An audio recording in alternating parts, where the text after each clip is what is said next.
Hello. I'm recording this late Friday morning, February 28th. The Pokemon Day Direct was about 25 hours ago. And, of course, I streamed my live reaction to that. You can still find the VOD on the channel. The stream was a little bit scuffed, I think. It was kind of a last-minute idea because I don't usually have the opportunity to do that, but this year I did. But one thing I didn't do was sort of go back and read over the news on the Pokemon website and reconsider, well, whether I want to reconsider any of my takes. And there's a particular thing that was announced yesterday that has me motivated to take a look back right now. We'll get to that very soon. First, going over some of the things that are of interest to a lot of people, but not necessarily of that much interest to me. I mean, I shouldn't really group Latin American Spanish with that. It is of interest to me that more people be able to play the Pokemon games in their own language and have that extra access that comes with that. So, I mean, I don't personally benefit from Latin American Spanish being added to the list of languages, but I'm very glad that it's a thing. And if they'd announced some other language that a lot of people speak, I'd be very glad that's a thing too. But then, Cafe Remix, don't really know anything about that. Pokemon Sleep, I don't know what an event in Pokemon Sleep even is. Don't play Unite, don't play Master Sex, don't play Go. This one kind of got my attention. I'd forgotten that Pokemon Concierge is a thing. I realized it was not announced for the first time yesterday. In fact, I think they announced a new season of something that has already aired a season. But I'd forgotten completely that there's any such thing as Pokemon Concierge, and I actually liked the animation in that little trailer. You know, I liked the fluffy Arcanine. I liked the way that some of the Pokemon moved, the Lampent's flames. I mean, I don't have Netflix for one thing. I don't think I'm gonna be watching it, but it looked cool, and I hope some people enjoy it. I like this this windmill in the background here. You see the water type Pokemon designs on it.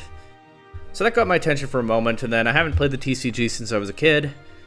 Yeah, this is fine. I probably won't bother with these. But then we came to the what to a lot of people was the big news.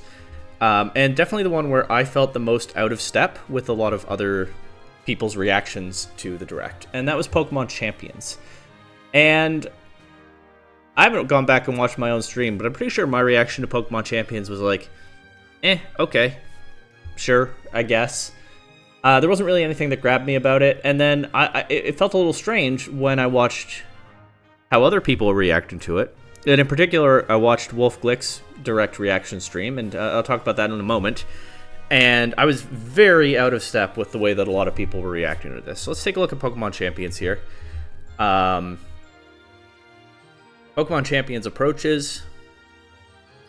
Get ready to experience everything you love about Pokemon battles all in one place in Pokemon Champions. This new battle-focused game will feature familiar mechanics such as Pokemon types, abilities, and moves, creating an environment conducive to rich and varied strategies for new and experienced trainers alike. It's not just familiar mechanics, you'll be able to bring in classic Pokemon from Pokemon Home too. Look forward to cross-platform battles alongside your favorite Pokemon on Nintendo Switch and mobile with a variety of different modes available for your desired experience. So I saw the reveal of that, and I thought, this looks to me like Pokemon Battle Revolution, the Gen 4 platform just for battles that looked different graphically from the main games. I mean, people loved Battle Revolution. I never personally experienced it, but people enjoyed it. But it wasn't really anything groundbreaking, and my first thought was this is probably not anything groundbreaking either. And then I know during the stream I was like, is this a gym leader castle? Because I think there was one throwaway line in the trailer that was like, experience the battles you love. And my brain thought maybe they mean specific battles, like fighting Lance. But I think what they actually meant was just people enjoy battling, and this is now a new way to do it. That much I'm on board with. But yeah, to me this was kind of a, alright, it seems kind of cool, but it's nothing exciting announcement. And fit with the overall pattern of feeling like there's nothing exciting when I made my silly Pokemon Day tier list yesterday. But like I said, I watched Wolf's reaction, and Wolf was very excited, and other people got very excited in writing or in thumbnails of videos that I didn't watch, but he was really buzzing about it, and he actually made some very good points, and that's why I wanted to make this video right now, because I've probably clickbaited the title a little bit, but I have been moved some on Pokemon Champions. I'm still not all the way where Wolf Glick is, but he made some very good points that I had not properly thought through while the Direct was airing. So I do want to acknowledge those. And one of them I actually did think of myself after I ended my stream. The others no, full credit to Wolf for bringing them to my attention, but yeah, this one I kind of came up with myself later, but it is something that I have to consciously remember, which is this is going to be a game that is playable not only on the Switch, but also on mobile. If you watch my reaction, you know that when they showed a shot of someone gaming on their phone in the trailer, I was like, oh no, is it a mobile game? Because I personally have no interest in that. I don't know how people game on their phones.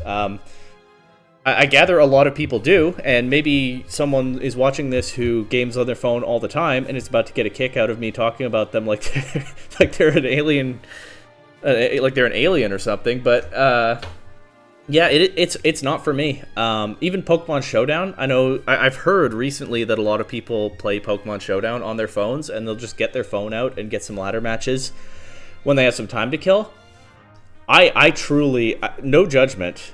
No judgment. You know, game how you want. Pokemon, I always say, is meant to be enjoyed in a lot of different ways by a lot of different people in whatever way suits them.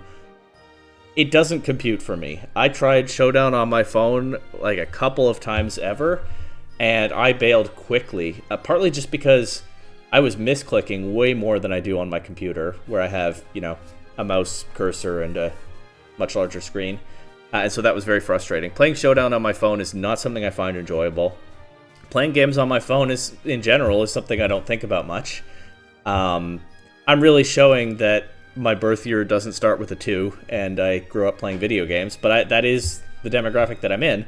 And the point here is, I can very easily forget sometimes that a lot of people do play games on their phones. But we have the data, pretty much. That is a fact. Mobile gaming is big. And I know Wolf, when he was streaming, he was asking his chat about who there might be interested in playing a battling game on their phones, but doesn't even have Scarlet and Violet, or doesn't even have a Switch. And I couldn't see the chat, but I think he was when I was watching back later, not live, but I think he was getting a lot of favorable responses to that. So that's the biggest thing that I overlooked during the trailer yesterday, that mobile gaming, or bringing Pokemon to mobile, is going to make a difference to a lot of people. I just didn't think of that. The other things that Wolf talked about that I didn't think of during the Direct or later in the day, one, people do mobile gaming all over the world. So people in parts of the world where right now VGC is very difficult to access might very meaningfully get more access to it if they're able to play. I don't know that it'll be VGC for sure, but Pokemon battling content on their phones. That was a very good point as well. And overall, just having something that looks more polished and that's available on more platforms can bring in a lot of people who are casually Pokemon fans, or at least aware of Pokemon, whether they still play or not. Maybe they did growing up, and give them an entry point to competitive battles. So, fair enough. I definitely underrated this announcement yesterday, but I think all of this is enough to say that I was wrong about Champions, and that there is and should be more hype around it than I recognized yesterday. But this is where I qualify that, because I saw people writing about this being the official Pokemon Showdown-esque battle simulator that a lot of fans have wanted for a long time.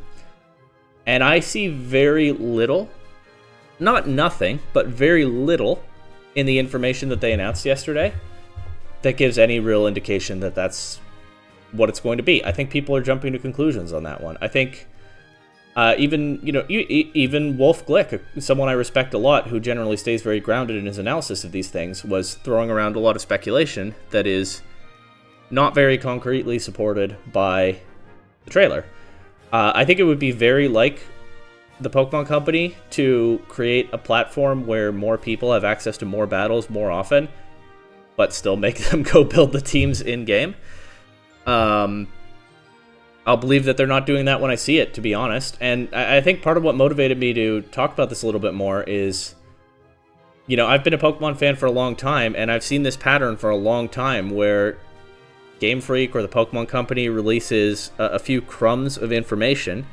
People draw a whole bunch of inferences that kind of are just wish casting.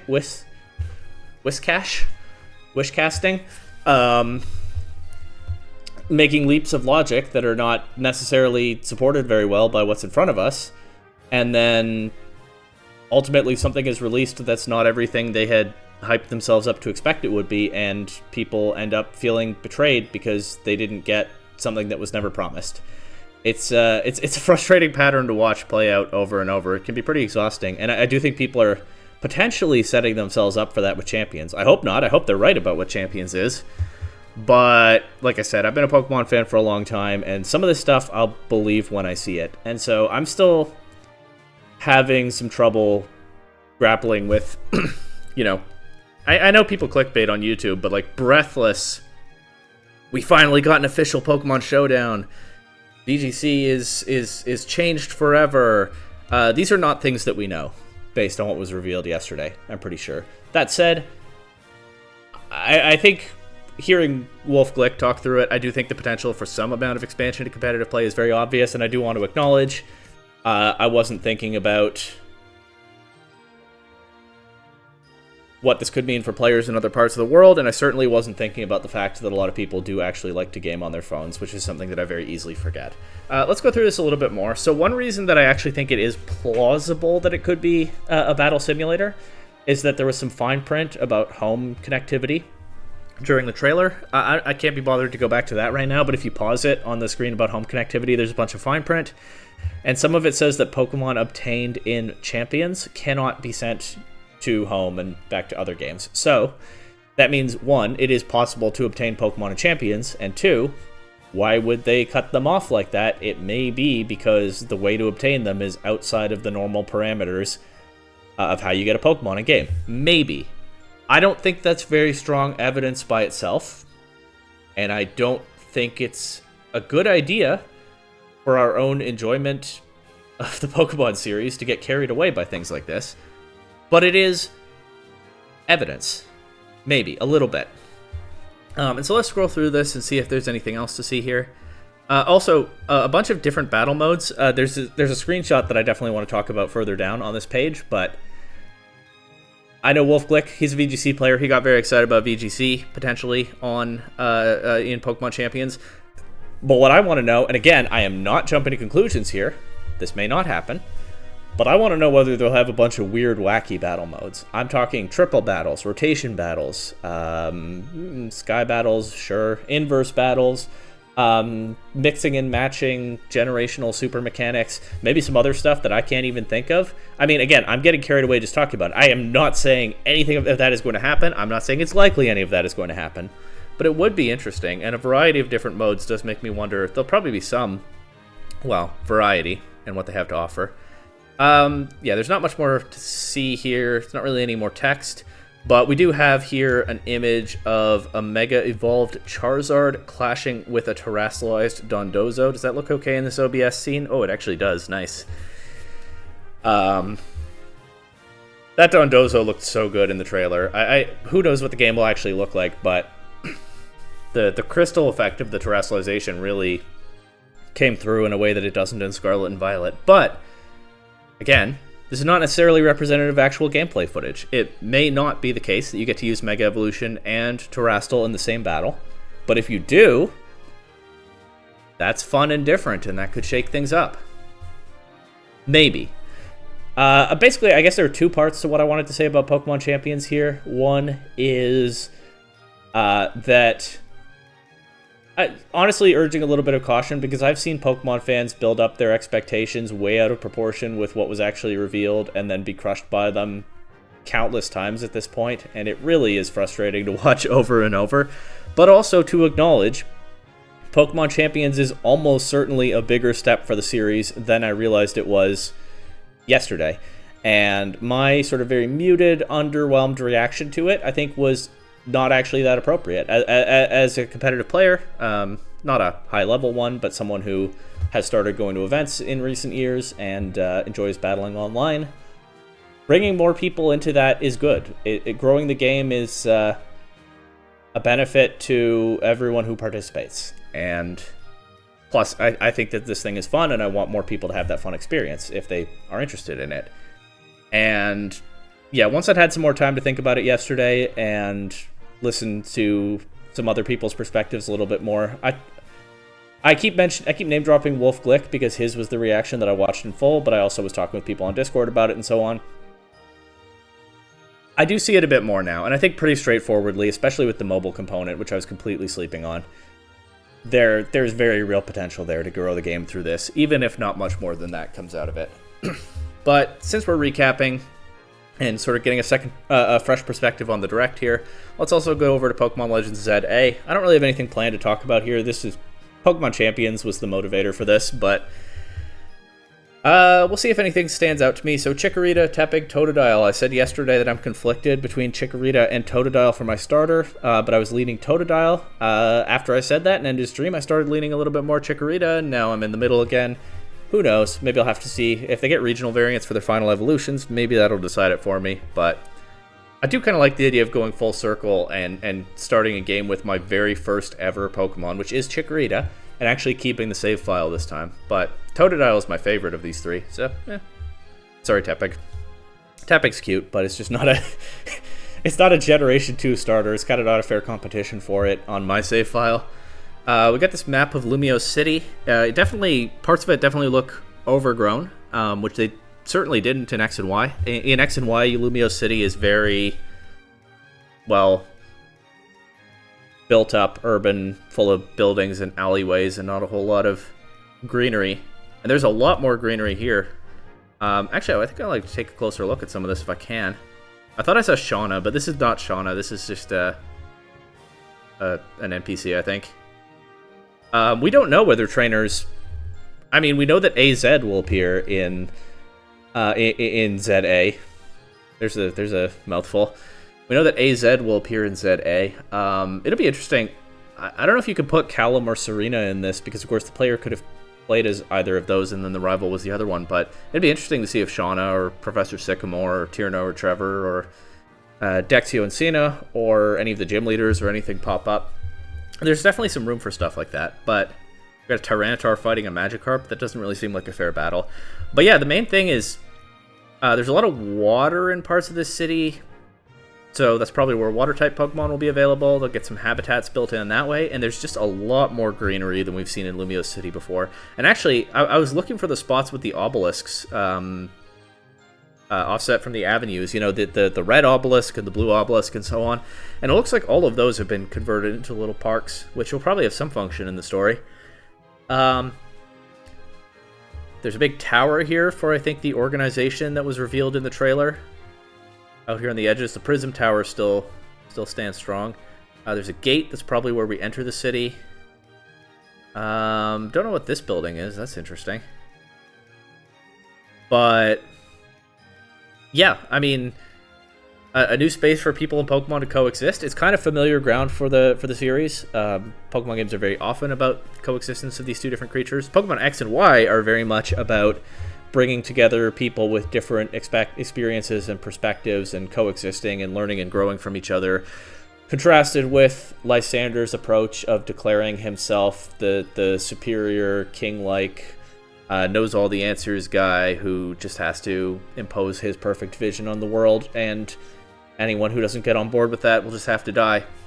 So, I don't know. I mean, Lysander's probably not in this game, but yeah, there may be room for some of those themes to be explored a little bit more deeply within the setting of one big city for the entire game, which is new for Pokemon, and that's pretty interesting. Anything stand out to me in these images over here? Again, just a lot more greenery. What is this, the art gallery? I think it is. I'd like to see a new take on the art gallery. Yeah, we got some Magikarp in the water, sitting and looking at the Prism Tower. Okay. Yeah. So, interesting little region map, if I can call it that. Some Patrat on guard here. Story begins with a sightseeing trip to Lumiose City. You'll come to stay at an old hotel named Hotel Z. This hotel will serve as your base. And new friends meet in Lumiose tackle all sorts of incidents will occur in the city. Well, no telling yet what that means, but the player character, unlike Legends Arceus, where the player character is just kind of pulled into that world for a specific task and has work to do until the game just kind of ends without them being sent home, famously. It looks like this one, you're kind of just a traveler passing through. So I wonder what the hook will be to get you to stay in the city, the player character in universe to stay in the city for a long while, and what kind of incidents they'll be dealing with. We've got wild zones, habitats for Pokemon, Quizartico Incorporated. That was the name that I missed yesterday when I was streaming it. Wild zones to help humans and Pokemon share the city. They've built Pokemon habitats inside the city. I wonder if there will be any controversy about that in universe. Like, any NPC will be like, I wanted an apartment in that area. Or, sorry, I have housing on the brain because all of Canada has been in a housing crisis for the last couple of years. There's less housing for people now that they've built wild zones. This is terrible.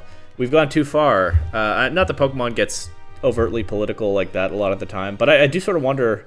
Well, Pokemon does kind of explore the themes of conflict and tension that come out of this effort to build stronger relationships and coexist. I wonder if there will be characters like, oh no, they shut down my favorite cafe to make a wild zone. This used to be a real city where we had civilization and not just wild creatures roaming around in the tall grass. We'll see. Make Pokemon your allies and catch Pokemon in the wild zones. We saw this yesterday. Some Pokemon will flee immediately if they spot you, so hide out of sight or approach them from behind to make yourself harder to notice. I read that and I thought, that seems annoying, but actually that just seems the same as Legends Arceus, and that was fine in that game. I didn't mind the system for catching Pokemon. The battle system I'm a little bit worried about for totally unfair reasons. It's basically just an emotional reflex because Legends Arceus experimented with a different battle system, and I really didn't like that one. Legends Arceus sort of famously just becomes a sequence of revenge KOs, and I don't know, maybe I just don't understand how the move order works in Legends Arceus, but again, sometimes my game would show me one thing and then a different thing would play out and for reasons that were not clear to me. So I got a little bit tilted whenever that happened. And the other thing about Legends Arceus is, you know, I'm an early generation kid. A lot of us had the experience of playing through the game with just one Pokemon or with just a specific themed team. And I can't really do that the same way with Legends Arceus. If I do a Legends Arceus playthrough and I'm having a theme team or something, I just have to make exceptions and put in some other Pokemon later along the way because the battle system is just not friendly to clearing large portions of it with only one Pokemon, which maybe is something they shouldn't prioritize in the game design, but you know, it is an option that I like being able to have for gimmick playthroughs and the like. All that said, this battle system looks completely different from Legends Arceus 1, so it might be good. This unprecedented style of Pokemon battling is one of the most thrilling parts of this title. Maybe that'll be the case. I honestly feel like there's a chance, depending on how it's implemented, that I'll just be annoyed by it.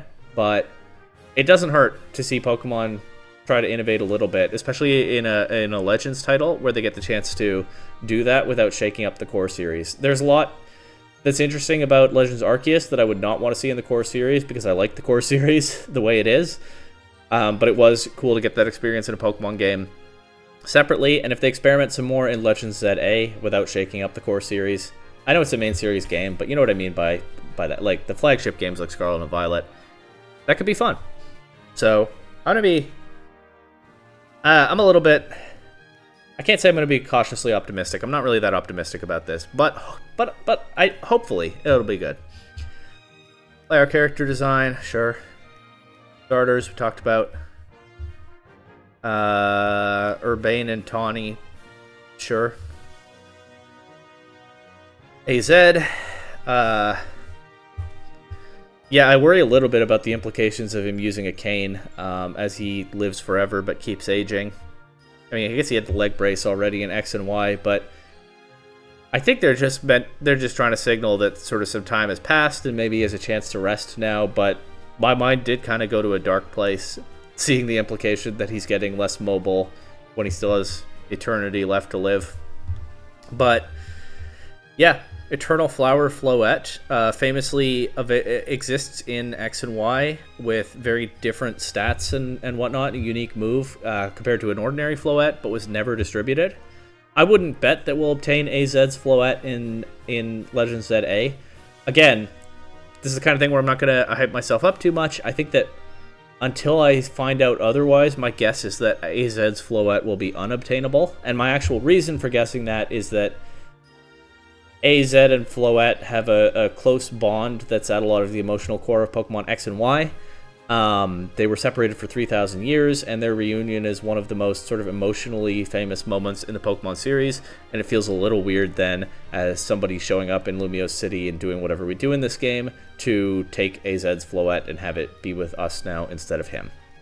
Maybe they'll find a way to distribute Eternal Flower Floette, or maybe they'll just write into the story that, yeah, it wants to have new adventures with someone else while AZ rests. Totally plausible, but absent confirmation of that, my guess is it'll probably just be a supporting character along with AZ. But you never know. It was programmed into earlier games with its own unique